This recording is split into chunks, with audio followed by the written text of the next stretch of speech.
बिस्मिल्लाहिर्रहमानिर्रहीम। इस video lecture में work done by variable force in 2 dimension and 3 dimension discuss करते हैं। तो गिवन है कि consider a particle moving along a curve path of position R with respect to origin O. एक particle है जो कि एक कर्व पाथ पे एक पोजीशन से दूसरी पोजीशन तक मूव हो रहे under the action of variable force, यानी वेरिएबल फोर्स की मदद से। और उस पार्टिकल का जो पोजीशन है विद रिस्पेक्ट टू ओरिजिन जो है वो आर है, यानी आर जो है यहाँ पर पोजीशन ऑफ द पार्टिकल है, यानी यानी विद रिस्पेक्ट टू ओरिजिन जो है पार्टिकल की पोजीशन है। Let ds be its displacement in short interval of time,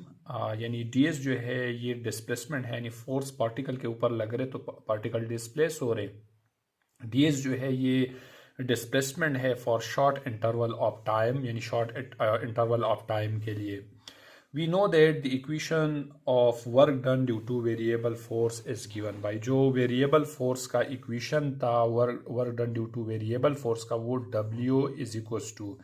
यानी वो था हमारे पास इंटीग्रल, यानी इनिशियल पॉइंट से फाइनल पॉइंट तक जो जनरल इक्वेशन था, और यहाँ पर आ जाएगा एफ डी एस आ जाएगा। सो लेट्स सपोज ये बना हमारे पास इक्वेशन 1। अब ये जो इक्वेशन 1 है, यहाँ पर हमने ये जो work done by variable force हमने 2 डायमेंशन और 3 डायमेंशन के लिए हमने मालूम करना है।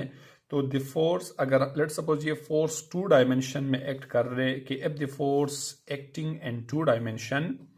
If the force acting in 2 dimension, अगर 2 डायमेंशन में एक्ट कर रहे, यानी the force acting in 2 dimension is given by, तो ये बराबर होगा, ये फोर्स जो है यानी F इज इक्वल्स टू, ये बराबर होगा यानी F X I plus F Y जे के इक्वल होगा। अगर लेट्स सपोज ये फोर्स 3 डायमेंशन में एक्ट कर रहे फॉर 3D जो है, इस इक्वेशन को हम लिख लेते हैं कि F is equals to F X I plus F Y J plus F Z K, यानी ये फोर्स जो है हमारे पास कुछ इसी तरह से होगा।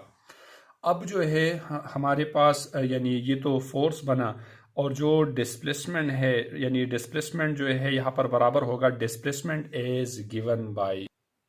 अब जो डिस्प्लेसमेंट है 2 डायमेंशन एंड 3 डायमेंशन जो है, ये ds for 2D and 3D is given by. यहाँ पर ds यानी जो डिस्प्लेसमेंट है for 2D and 3D is given by, यानी इसको हम लिख सकते हैं, यानी ये जो है हमारे पास बन जाएगा जैसे कि हमारे पास एक फोर्स जो है 2 डायमेंशन में इसके इक्वल है और 3 डायमेंशन में फोर्स इसके इक्वल है। तो इस तरह से ये जो डिस्प्लेसमेंट है 2 डायमेंशन में, इसको हम लिख सकते हैं यानी डी एक्स आई और प्लस डी वाई जे, और 3 डायमेंशन में हम इस डिस्प्लेसमेंट को लिख सकते हैं D S is equal to D X I plus D Y J और प्लस डी जेड के। तो यहाँ पर फोर्स जो है हमारे पास 2 डायमेंशन में इसके बराबर है और 3 डायमेंशन में यानी इसके बराबर है। ये 3 डायमेंशन का इक्वेशन है और इस तरह से ये 2 डायमेंशन का इक्वेशन है। For 2 dimension equation 1 can be written as, for 2D equation 1 can be written as, इसको हम लिख सकते हैं बी रिटन एज, ये आ जाएगा हमारे पास, यानी ये जो इक्वेशन है 1 कैन बी रिटन एज, यानी W इज इक्वल्स टू, यहाँ पर आ जाएगा इंटीग्रल I, यहाँ पर फाइनल यानी इनिशियल से फाइनल f की जगह पर आ जाएगा एफ एक्स आई, इस तरह से प्लस एफ वाई जे, और ds की जगह पर आ जाएगा हमारे पास डी एक्स आई और प्लस डी वाई जे आ जाएगा। अब दोनों की डॉट प्रोडक्ट है, लेट्स सपोज फोर्स और डिस्प्लेसमेंट की डॉट प्रोडक्ट है, तो आई के साथ मल्टीप्लाई हो जाएगा, जे के साथ मल्टीप्लाई हो जाएगा, तो W जो है ये आ जाएगा हमारे पास इंटीग्रल I टू F, यानी इनिशियल टू फाइनल, ये आ जाएगा जैसे कि आई के साथ, तो ये एफ एक्स डी एक्स इस तरह से plus F Y D Y आ जाएगा, यानी ये बना हमारे पास 2 डायमेंशन का इक्वेशन।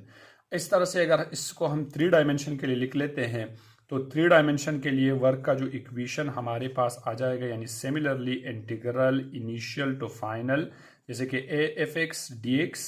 ये जैसे कि ये आ जाएगा F X D X plus F Y D Y plus F Z and to D Z, ये 3 डायमेंशन के लिए इक्वेशन बन जाएगा। लेट सपोज अगर ये इक्वेशन 2 है और ये हमारे पास इक्वेशन 3 है, तो equation 2 and 3 represent the work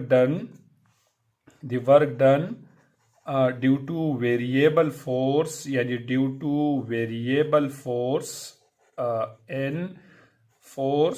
N 2 dimension and 3 dimension, यानी ये 3 डायमेंशन का जो इक्वेशन है और इस तरह से ये जो है हमारे पास 2 डायमेंशन का इक्वेशन है। तो ये कॉन्सेप्ट था work done by variable force and 2 dimension and 3 dimension. अल्लाह हाफिज़।